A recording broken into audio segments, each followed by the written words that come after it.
dukam kama sukha peksha pandito bandha mokshvit. Purko deha jaham buddhi panta manyatama smritaha. Utpastas chitta shepa svarga sattva gunodaya narakas tama unnaho bandhur guru aham sakhe griham sariram manusyam gunadyo ya uchite karidro yas sasantushta kripano yo chitendriya gunesha sakta girti sho guna sango viparya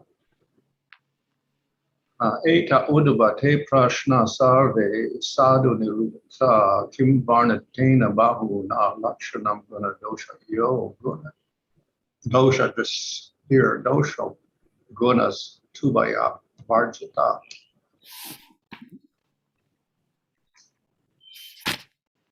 Translation. Natural opulence is my own nature as the personality of Godhead, through which I exhibit the six unlimited opulences. The supreme gain in life is devotional service to me. And actual education is nullified in the false perception of duality within the soul.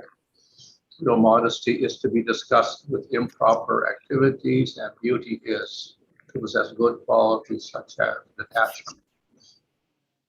Real happiness is to transcend material happiness and unhappiness, and real misery is to be implicated in searching for sex pleasure. A wise man is one who knows the process of freedom from bondage, and a fool is one who identifies with his material body and mind. The real path in life is that which leads to me, and the wrong path is sense gratification, by which consciousness is bewildered. Actual heaven is the predominance of the mode of goodness, whereas hell is the predominance of ignorance. I am everyone's true friend, acting as the spiritual master of the entire universe, and one's home is the human body. My dear friend, Uddhava, one who is enriched with good qualities, actually said to be rich, and one who is unsatisfied in life is actually poor. A wretched person is one who cannot control his senses, whereas one who is not attached to sense gratification is a real controller. One who attaches himself to sense gratification is the opposite, slave. Thus, Uddhava, I have elucidated all of the matters about which you inquired. There is no need for a more elaborate description of these good and bad qualities, since to constantly see good and bad is itself a bad quality. The best quality is to transcend material good and evil.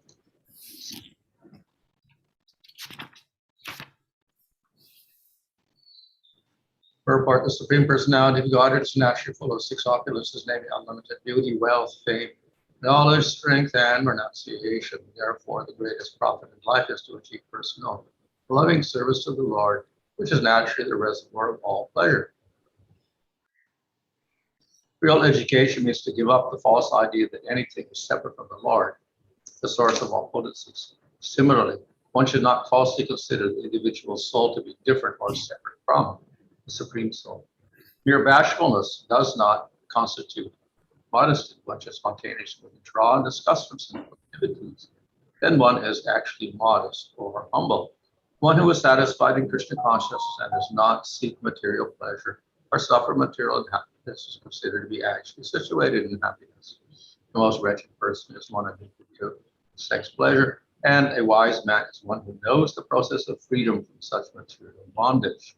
A fool is one who gives up his eternal friendship with Lord Krishna and instead identifies himself with his own temporary material body, mind, society, community, and family. The real path of life is not simply a modest interstate highway, or in a more simple culture, a footpath free of thorns and mud. It is that path that leads to Lord Krishna. The long path in life is not simply a road having many thieves or toll booths. It is the path that leads one to ultimate confusion in material sense gratification. glorification, heavenly situations that in which the mode of goodness predominates rather than that found on the planet Indra, where passion and ignorance sometimes disturb the celestial atmosphere. Hell is anywhere the mode of ignorance is predominant, and not merely the hellish planets, where, according to Lord Shiva, a pure devotee can think of Krishna and remain happy. Our actual friend in life is the bona fide spiritual master who saves us from all dangers. Among all gurus, Lord Krishna is himself the Jagat Guru, or spiritual master of the entire universe. In material life, our own material body is our immediate home, rather than some structure of bricks, cement, wood, or stone. A rich man is one who possesses innumerable good qualities. He is not a neurotic fool with a large bank account. A poor man is one who is unsatisfied, which is self-explanatory. One who cannot control his senses is certainly wretched and miserable in life, whereas one who detaches himself from material life is actually a lord or controller. In modern times, there are remnants of aristocracy in Europe and other countries, but such so-called lords often display the habits of lower forms of life. A real lord is one who conquers material existence by rising to the spiritual platform. A person who is attached to material life will undoubtedly manifest the opposites of all the good qualities mentioned here, and he is thus a symbol of going backward in life. The Lord concludes his analysis by stating there is no need for further elaboration of these good and bad qualities. Indeed, the purpose of life is to transcend materially good and bad qualities and come to a liberated platform of pure Krishna consciousness. This point will be further explained in the following chapter. Thus end the purports of the humble servants of the Divine Grace A.C. Bhaktivedanta Swami Prabhupada to the 19th chapter of Srimad Bhagavatam entitled The Perfection of Spiritual Knowledge. So as with the previous verses, here we have the continuation of the answer to Uddhava's questions. ஏற்கனவே கண்ட ஸ்லோகங்களைப் போல இந்த ஸ்லோகங்களிலும் பகவான் உத்தவருக்கான தன்னுடைய பதில்களை மேலும் விவரிக்கிறார். And so he asks about what is real fortune, what is real power, etc., what is real education. உண்மையான அதிர்ஷ்டம் என்ன, உண்மையான சக்தி என்ன என்பதை போன்ற பலவிதமான கேள்விகளுக்கு பதிலளிக்கிறார். But at the end, then Krishna says something very true. That is, we're actually not much interested in good and bad qualities of this world. இறுதியில் மிக முக்கியமான ஒரு விஷயத்தை பகவான் தெரிவிக்கிறார். இந்த பௌதிகமான உலகத்தில் நன்மை தீமை இவற்றை நாம் கருதுவது கூட தேவையில்லை என்று அவர் அறிவிக்கிறார். And it's also a fault to see good and bad qualities. நல்ல தீய குணங்களை காண்பதும் கூட ஒரு தீய குணம்தான் என்று பகவான் தெளிவுபடுத்துகிறார். So rather than concentrate on seeing good or bad qualities of this world, we should concentrate on our devotional service to Krishna. இந்த பௌதிக உலகத்தின் நன்மை தீமைகளில் கவனம் செலுத்துவதை விட நம்முடைய பகவானுக்கான தூய பக்தி தொண்டில் நாம் கவனம் செலுத்துவதே சிறந்தது. This may of course be a little shocking to some people. இது சிலருக்கு ஒரு பெரும் அதிர்ச்சியாக இருக்கலாம். How can you condone people doing sinful activities? எவ்வாறு நாம் பாவம் செய்பவர்களை கண்டிக்காமல் இருக்க முடியும்?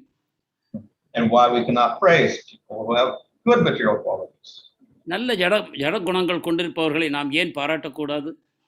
And of course in Bhagavad Gita, Krishna also in the last 6 chapters he talks about the divine and demoniac natures of people. பகவத்கீதையிலும் கூட இறுதி 6 அத்தியாயங்களில் பகவான் மக்களுடைய நல்ல தன்மைகளையும் தீய குணங்களையும் பற்றி விளக்குகிறார். The Lord favors those people that have the good qualities. யாருக்கு நல்ல குணங்கள் இருக்குமோ அவர்களுக்கு சாதகமாக பகவான் தன்னை கூறுகிறார். And he also says that he favors sattva gun. மேலும் அவர் சத்துவ குணத்தை ஆதரிப்பதாகவும் தெரிவிக்கிறார். So as far as material world, that is true.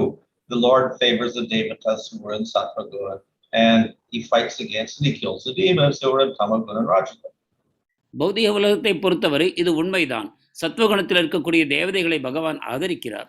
தமோகுணத்தில் இருக்கக்கூடிய அசுரர்களை எதிர்த்து போரிட்டு வதைக்கிறார். However, that goodness is not absolute. It's not a fixed standard. ஆனாலும் இந்த சத்துவகுணம் என்பது ஒரு நிலையான ஒரு தன்மை அல்ல, மாறுபடக்கூடியது. when we have a fixed standard that is devotion or bhakti, then this standard of material goodness becomes not so important anymore. மாறாத பக்தி தொண்டில் நிலை பெற்றிருக்கக்கூடிய ஒரு தன்மையை நாம் பெறும்பொழுது இந்த பௌதிகமான சத்துவகுணம் முக்கியத்துவம் அற்று போகிறது. And because bhakti does not depend on sattva good, therefore it becomes unimportant. பக்தி என்பது சத்துவகுணத்தை சார்ந்திருப்பது இல்லை என்ற காரணத்தினால் சத்துவகுணம் முக்கியத்துவமானது அல்ல. So if we concentrate on developing good material qualities, that is sattva qualities, rather than bhakti, actually we're following the wrong process. நற்குணங்களை வளர்த்துக் கொள்வது, இதன் மூலமாக சத்துவகுணத்தை வளர்ப்பது என்னும் முயற்சியில் நாம் ஈடுபடுவோமானால், அதே சமயத்தில் பக்தியை அலட்சியப்படுத்துவோமானால் அதனால் விளைவுகள் நல்லதல்ல. If we're not following bhakti, fine, that is a good process. Maharaj, if we're not following bhakti, then following sattva guna is very good. நீங்கள் பக்தியை பின்பற்றவில்லை என்றால் சத்துவகுணத்தை பின்பற்றுவது உங்களுக்கு நல்லதுதான். And this is encouraged also in the scriptures. இதை சாஸ்திரங்கள் உற்சாகப்படுத்தவும் செய்கின்றன. But once we follow bhakti, then this bhakti becomes absolute, and sattva in the material world is no longer the goal. ஆனால் நீங்கள் பக்தி பாதையில் வந்துவிட்டீர்களானால் பக்தி என்பது பரம சத்தியமாக அனைத்தையும் கடந்த தளத்தில் விளங்குகிறது. அப்பொழுது இந்த பௌதிகமான சத்துவத்தில் நீங்கள் ஈடுபட தேவையில்லை. But that does not mean that therefore the devotee can cultivate all bad qualities. இதன் பொருள் பக்தர்கள் தீய குணங்களை வளர்த்துக் கொள்ள வேண்டும் என்பது அல்ல. Of course, in the spiritual world there is no bad quality. உண்மையில் ஆன்மீக உலகத்தில் பார்ப்பீர்களானால் தீய குணங்கள் என்பது ஏதும் இல்லை. So we should not find bad qualities in the devotees in the spiritual world or in Krishna. எனவே ஆன்மீக உலகத்தில் இருக்கக்கூடிய பக்தர்களிடமோ கிருஷ்ணரிடமோ தீய குணங்களை நாம் காண முயலக்கூடாது. So we can say, well, Krishna is a thief, Krishna lies, etc. But these are not bad qualities in the spiritual world. கிருஷ்ணர் திருடுகிறார், கிருஷ்ணர் பொய் சொல்கிறார் என்று அவரை கூறும்பொழுது இவையெல்லாம் ஆன்மீக உலகத்தில் தீய குணங்கள் அல்ல. On the other hand, the bad qualities in the material world, yes, they are very dangerous. மாறாக பௌதிக உலகத்தில் இருக்கக்கூடிய தீய குணங்களோ அபாயகரமானவை. All those qualities lead further into ignorance. பௌதிக உலகத்தின் தீய குணங்கள் அனைத்தும் மேலும் மேலும் நம்மை அறியாமைக்கு இட்டுச் செல்கின்றன. So definitely cultivating bad qualities in the material world is not favorable for developing bhakti. எனவே பௌதிக உலகத்தில் தீய குணங்களை வளர்த்துக் கொள்வது நிச்சயமாக பக்திக்கு சாதகமாக அமையாது. If we're practicing bhakti, then our main intention is to give up all self-interest and please the Lord. பக்தியை பயிலும் பொழுது நமது மற்ற ஆர்வங்கள் அனைத்தையும் துறந்துவிட்டு பகவானை மகிழ்ச்சிப்படுத்துவதிலேயே நம் கவனம் செலுத்துகிறோம். If we engage in rajasic and tamasic activities, then we are encouraging more and more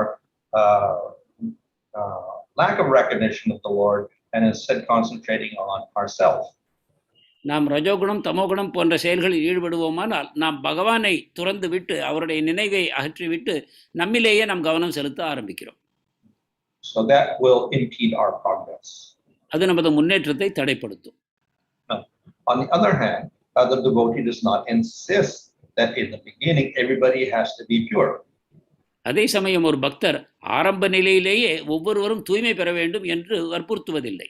In other words, we do not say that to practice bhakti, first you have to become Brahminical.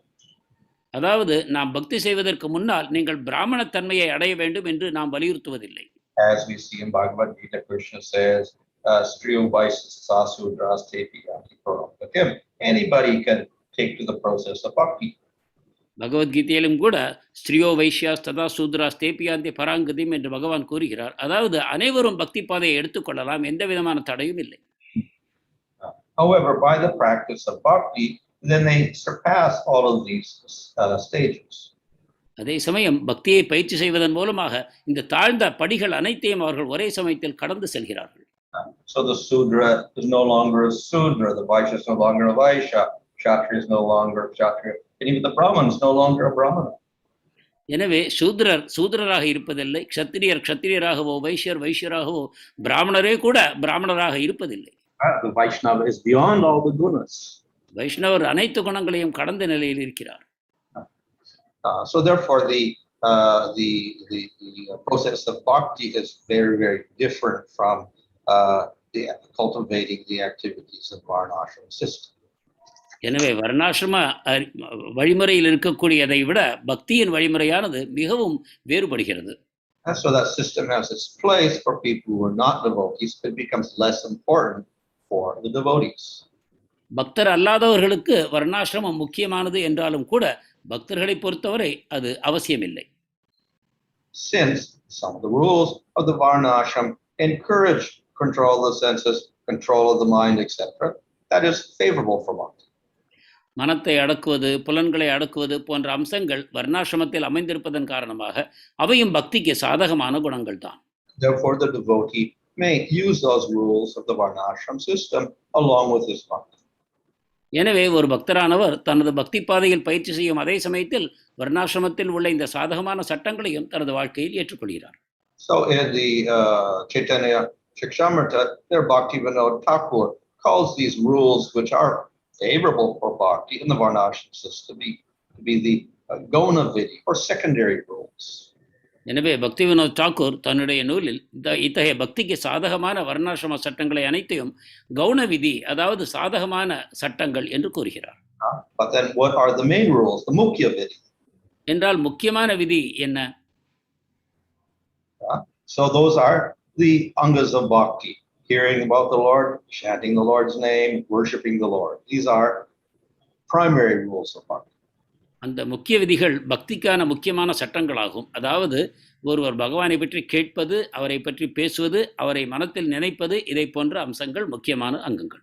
The intelligent person will also always concentrate on the mukya vidhi rather than the gauna vidhi. புத்திசாலியான பக்தர் இந்த முக்கிய விதிகளிலேயே தன்னுடைய கவனத்தை செலுத்த வேண்டும், கவுன விதிகளில் அல்ல. If there is a choice, he will choose the mukya vidhi over the gauna vidhi. அவருக்கு ஒரு தேர்வு கொடுக்கப்படுமானால் அவர் முக்கிய விதியையே தேர்ந்தெடுப்பார், கவுன விதிகளை தேர்ந்தெடுக்க மாட்டார். If a person is more attached to the gauna vidhi and neglects the mukya vidhi, that is fool. ஒருவர் கவுன விதியில் அதிக பற்று கொண்டு முக்கிய விதியை உல்லங்கனம் செய்வாரானால் அவர் ஒரு முட்டாள் என்று கூறலாம். Or he becomes a follower of karma yoga அல்லது அவர் கர்ம யோகத்தை பின்பற்றுபவராக ஆகிறார், rather than bhakti yoga. பக்தி யோகத்தை அவர் துறக்கிறார். So he's mainly following the rules of varnashram. For him, this becomes mukya vidhi. அதாவது வர்ணாசிரமத்தின் விதிகளை அவர் பின்பற்றுகிறார், அவையே அவருக்கு முக்கிய விதி ஆகின்றன. And if he performs bhakti, it is gauna vidhi. அவர் பக்தியை பின்பற்றுவாரானால் அது கூட அவருக்கு கவுன விதியாகிறது. So at best, it is a very mixed type of bhakti. எனவே நாம் அது ஒரு கலப்படமான பக்தி என்றுதான் அதிகபட்சமாக கூற முடியும். When we talk about devotees, we're not talking about that type of person. We're talking about the person who concentrates on the bhakti as the mukya vidhi and varnashrama as the gauna vidhi. எனவே நாம் பக்தரை பற்றி பேசும்பொழுது இந்த கலப்படமான பக்தியை செய்பவரை பற்றி நாம் பேசுவதில்லை. மாறாக பக்திக்கான அந்த முக்கிய தத்துவங்களை, முக்கிய விதிகளை தன்னுடைய வாழ்க்கையில் பின்பற்றக்கூடியவரையே நாம் பக்தர் என்று அழைக்கிறோம். Now, those who follow the mukya vidhi bhakti, they may practice the gauna vidhi, but it can also lead to some sort of contamination. முக்கிய விதியாக பக்தியே பின்பற்றுவரும் கூட அந்த கவுன விதிகளையும் சேர்த்து பின்பற்றுவாரானால் அப்பொழுதும் கூட சில வகையான களங்கங்களுக்கு வாய்ப்பு இருக்கிறது. So this is what we call mixed bhakti. இதைத்தான் நாம் கலப்பட பக்தி என்று கூறுகிறோம்.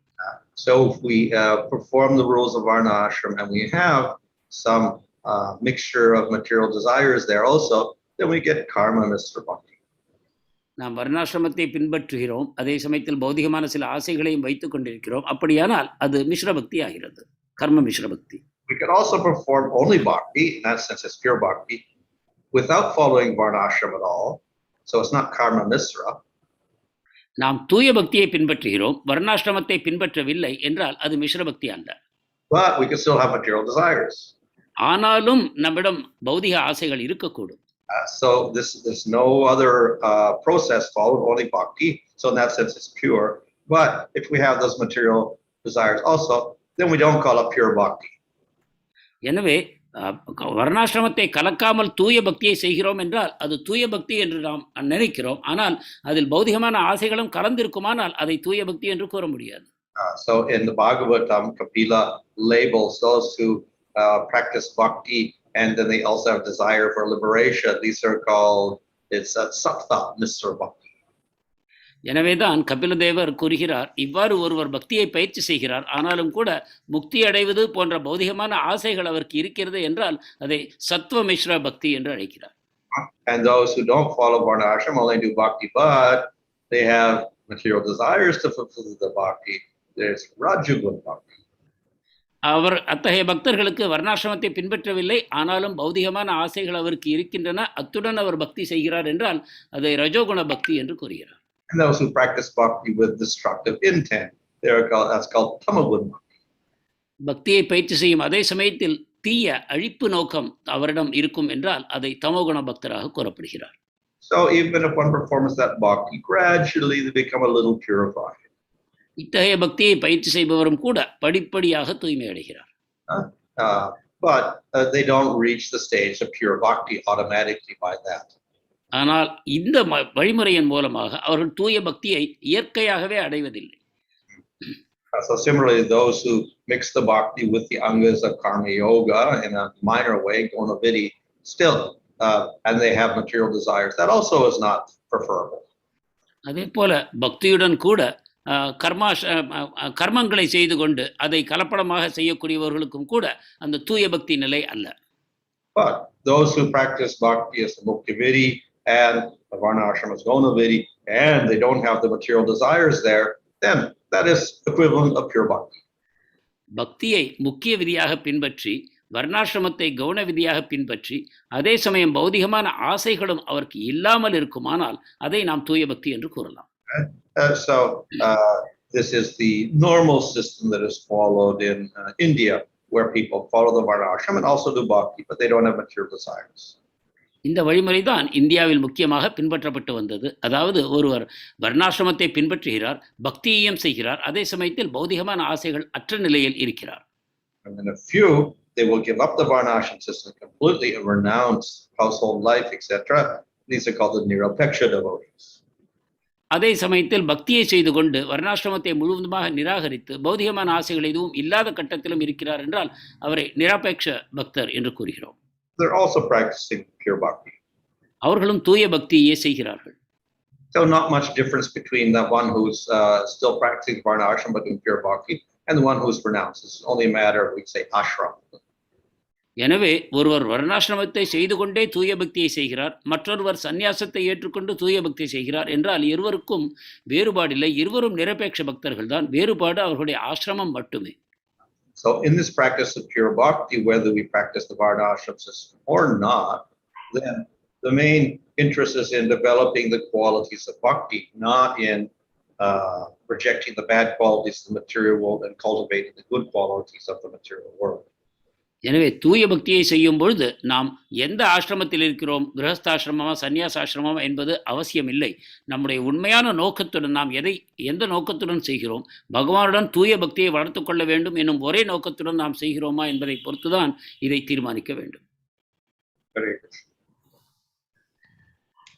Thank you, Maharaj. Hare Krishna.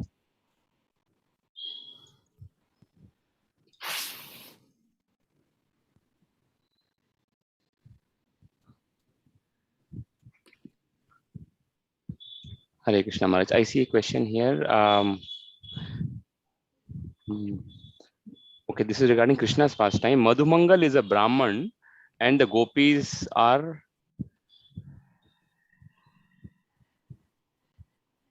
cowherd women. Pulinda tribal women are lower than the Shudras. Maharaj, the Varnashram in the spiritual world is for the pastimes only? மதுமங்களை பிராமணராகவும் கோபியர்களை இடைப்பெண்களாகவும் காண்கிறோம். புலிந்த பெண்களை சூத்திரர்களுக்கும் இழிந்த நிலையில் காண்கிறோம். இவையெல்லாம் வர்ணாசிரமம் ஆன்மீக உலகத்தில் இருப்பதன் நோக்கம் லீலைக்காகவா? Well, there's a semblance of varnashram system, just as in Dwarka, the Krishna acts as a kshatriya, and then we have the other varnas also. We have the merchants and the sudras, etc. And then we have the brahmanas like Narada Muni. So there's a semblance of varnashram. But there are no gunas in the spiritual world, so these are not the same as material varnas. வர்ணாசிரமத்தின் ஒரு சாயலை இங்கு காண்கிறோம். உதாரணமாக துவாரகையில் நாம் பகவான் க்ஷத்திரியராக செயல்படுகிறார், மற்ற இத்தகைய வகைப்பாடுகளை நாம் காண்கிறோம். ஆனால் உண்மையில் ஆன்மீக உலகத்தில் குணங்கள் இல்லை என்னும் காரணத்தினால் அங்கு வர்ணாசிரமம் இருக்க முடியாது. இது வெறும் ஒரு தோற்றமே ஆகும். So Krishna is a cowherd in Vrindavan. That doesn't mean he's affected by tamoguna and rajoguna. பிருந்தாவனத்தில் இடைச்சிறுவராக பகவான் தோன்றுகிறார் என்றால் அவர் தமோகுணம் ரஜோகுணங்களால் பாதிக்கப்படுவார் என்பது பொருள் அல்ல. All the people in the spiritual world are beyond all the gunas. ஆன்மீக உலகத்தில் இருக்கும் அனைவரும் அனைத்து குணங்களையும் கடந்த நிலையில் இருக்கிறார்கள். Yes, Maharaj. I think Thirumal Rao Prabhu has a question. Let me unmute. Thirumal Rao Prabhu.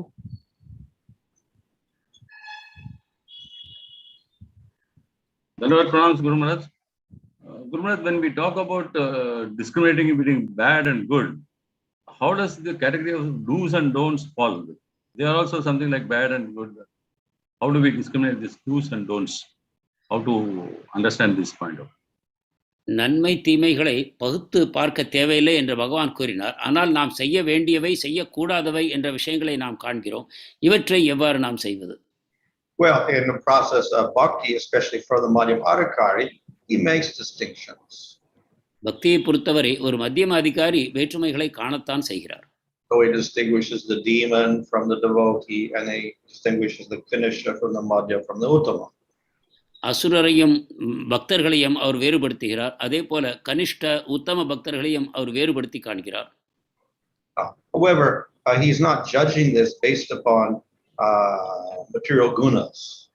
அதே சமயம் பௌதிக குணங்களின் அடிப்படையில் அவர் இவர்களை சீர்தூக்கி பார்ப்பதில்லை. He's basing this on how much bhakti they have.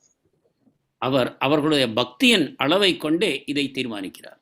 They have zero bhakti, so he avoids those people. They have a little bhakti, then he will preach to them. The more bhakti associates with them.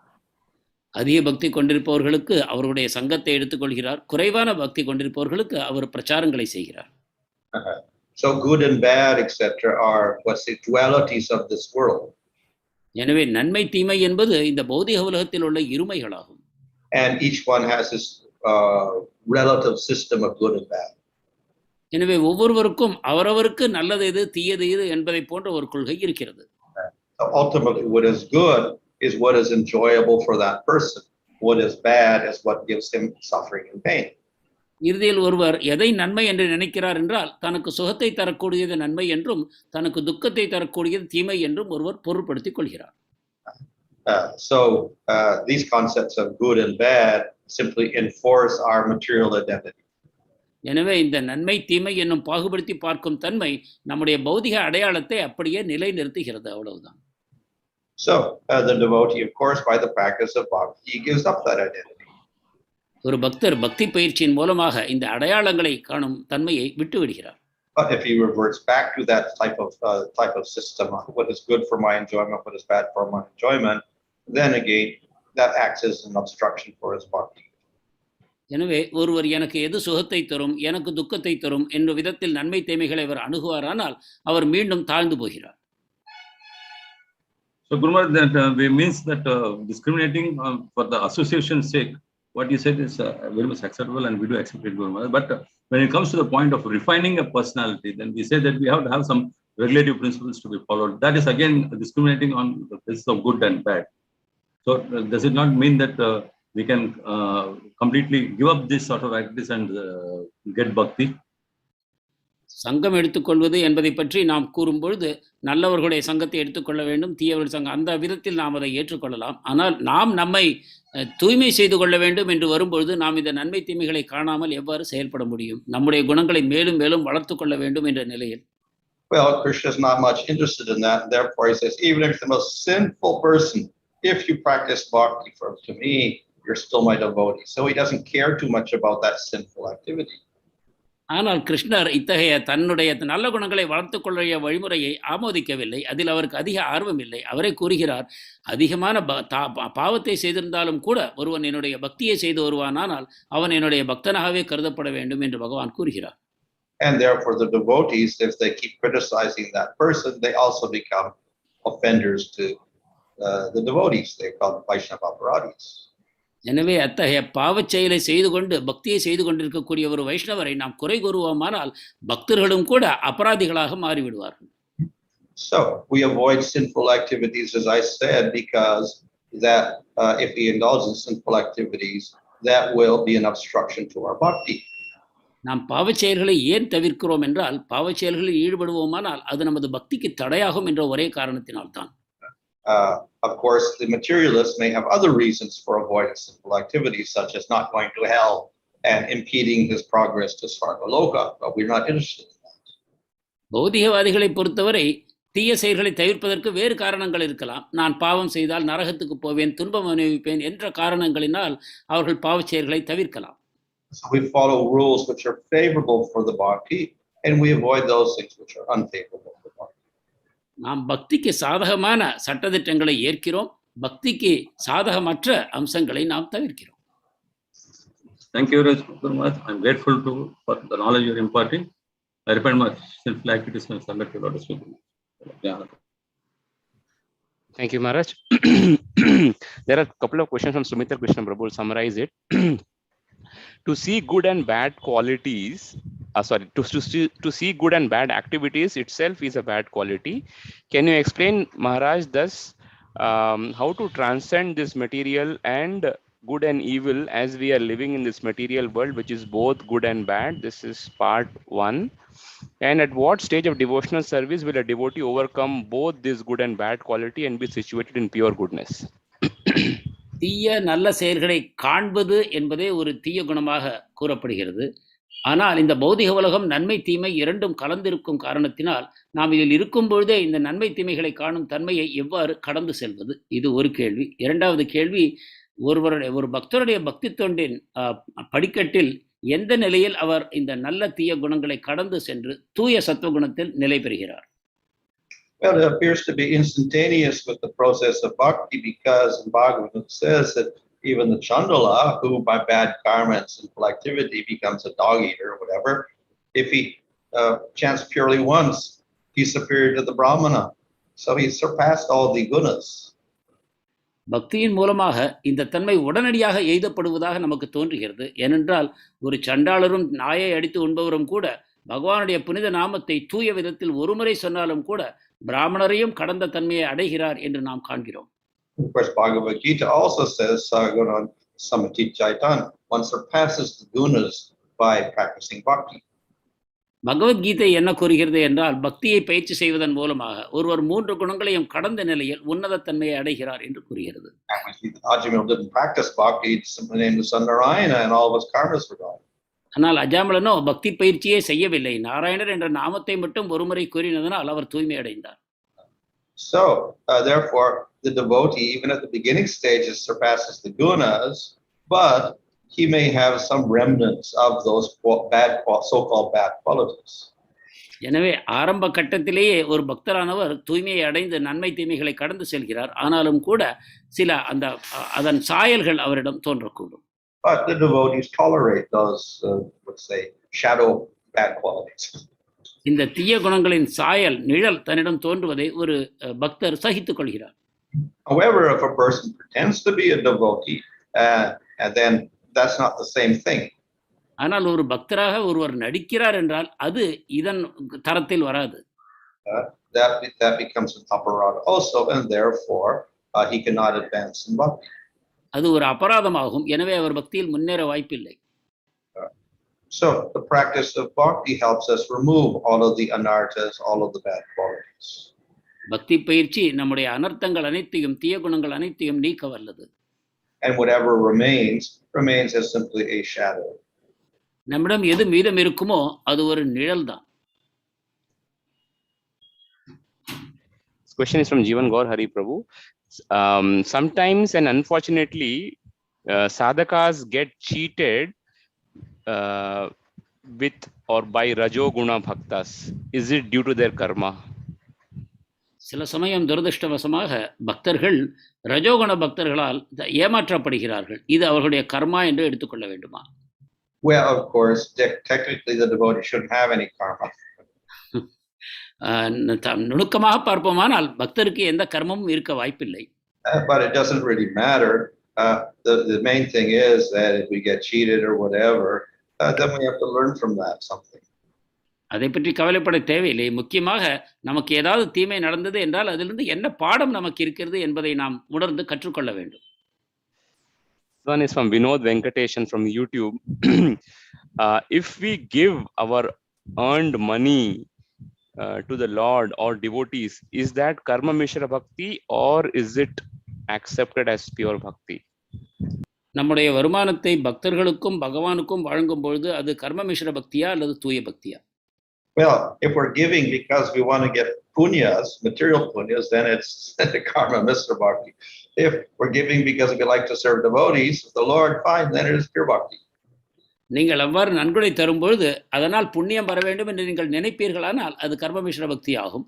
ஆனால் பகவானுக்கும் பக்தர்களுக்கும் தொண்டு செய்ய வேண்டும் என்னும் ஒரே நோக்கத்துடன் நீங்கள் கொடுப்பீர்களானால் அது தூய பக்தி ஆகும்.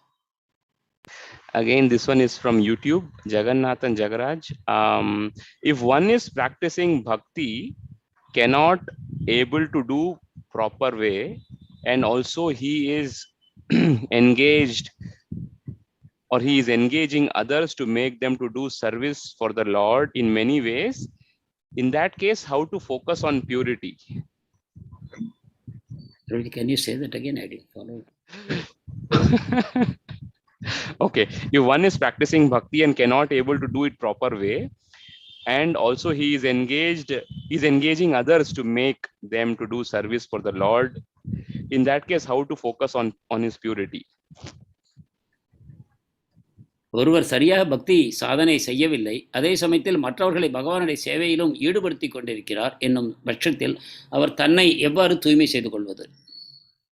Well, if we have some impurity in our devotional service, of course, the first step is we recognize that. நம்முடைய பக்தியில் சில குறைபாடுகள் இருக்கிறது என்றால் அதன் முதல் படி நம்மிடம் அது இருக்கிறது என்பதை உணர்வதுதான். And then we should aim for pure bhakti. அதன் பிறகு நாம் தூய பக்திக்கு லட்சியத்தை கொண்டு முன்னேற வேண்டும். And the best method of doing that is to associate with devotees who are doing pure bhakti. அதை செய்ய சிறந்த வழி தூய பக்தியை செய்யக்கூடிய இதர பக்தருடைய சங்கத்தில் வருவதுதான். This question is Srinivas Nitai Prabhu. Real education means to give up the false idea that anything is separate from the Lord, the source of all potencies. This is from, I think, today's verse. How does one see evil in relation to the Lord if nothing is separate from the Lord? உண்மையான அறிவு என்பது பகவானிலிருந்து எதுவும் வேறுபடாதது என்று புரிந்து கொள்வதுதான் என்று இன்றைய ஸ்லோகத்தில் கூறப்பட்டிருக்கிறது. ஆனால் எவ்வாறு தீய குணங்களை பகவானிடமிருந்து மாறுபடாதது என்று நாம் காண்பது? All of what we call evil is the choices of the jivas. If we didn't have human beings in the world and the tiger kills the cow, etc., we don't call that evil. தீமை என்பது மனிதர்களுடைய கண்ணோட்டத்தில் மட்டுமே அது உண்டாகிறது. மனிதர்களே இந்த பிரபஞ்சத்தில் இல்லை என்றால் ஒரு புலி மானை அடித்து தின்னுமானால் அது பாவமாக கருதப்படாது.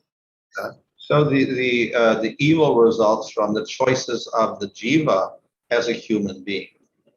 எனவே ஒரு ஜீவாத்மா மனித சரீரத்தில் வரும்பொழுதுதான் அதனுடைய தேர்வுகளின் அடிப்படையில் நன்மை தீமைகள் உண்டாகின்றன. So that choice is inherent in the jiva.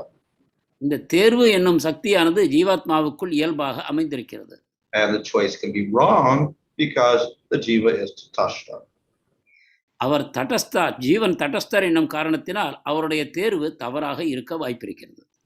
So all jivas have this nature. They could make a mistake. எல்லா ஜீவாத்மாக்களுக்கும் இந்த இயல்பு இருக்கிறது. அவர்கள் தவறு செய்யும் தன்மை உடையவர்கள். However, the Lord makes an arrangement so that these jivas have a chance to get out of this miserable situation.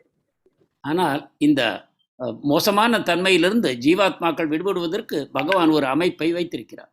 So if they take the path of bhakti, then they get beyond this material world and they go to the spiritual world. பக்தி பாதையை அந்த ஜீவாத்மாக்கள் ஏற்றுக்கொள்வார்களானால் இந்த பௌதிக தளத்திலிருந்து விடுபட்டு ஆன்மீக தளத்தை அவர்கள் அடைகிறார்கள். And though they are still tatashta, when they get prema, then they no longer make any bad choices. அவர்கள் தடஸ்தர் என்ற தன்மை எப்பொழுதும் நீங்க போவதில்லை. ஆனாலும் கூட அவர்கள் தூய பக்திக்குள் அவர்கள் செல்லும் பொழுது அவர்கள் மீண்டும் தவறு செய்வதற்கான வாய்ப்புகள் இல்லாமல் போகின்றன. In today's verse, Maharaj is mentioned, a learned person is he who knows how to be liberated from bondage, not he who lectures on scriptures. Can you please elaborate on this? ஒரு கல்விமான் என்பவர் கட்டிலிருந்து விடுபட அறிந்தவர் என்பது பொருள். மாறாக சாஸ்திரங்களை பற்றி உபதேசிப்பவர் அல்ல. இதை விளக்க வேண்டும். Well, knowing scriptures is nice, but one, we should know which are the more important scriptures. சாஸ்திரங்களை அறிந்திருப்பது மட்டுமல்ல, சாஸ்திரங்களில் எவை முக்கியமானவை என்பதும் ஒருவருக்கு தெரிய வேண்டும். So we preach about karma yoga or karma kanda, then that is, we say, second class. கர்ம யோகத்தையோ கர்ம காண்டத்தையோ நாம் உபதேசம் செய்வோமானால் அது இரண்டாம் தரமானது. Or if we preach the knowledge, but we don't encourage people to practice so that they can get free of the material world, then again, the knowledge is not so useful. மேலும் ஞானத்தை வழங்குகிறோம், ஆனால் பௌதிக கட்டிலிருந்து எவ்வாறு விடுபடுவது, அதற்கான செயல்முறைகள் என்ன என்பதை நாம் கற்றுக் கொடுக்க தவறுகிறோம். அப்படியானாலும் கூட அது பௌதிகமானதுதான், அதனால் பயனில்லை. I see one comment from Shakti Anbaragan Mataji, maybe it's a question, I don't know. Says key difference between karma mishra bhakti and raga nuga bhakti, both seems to be similar actions.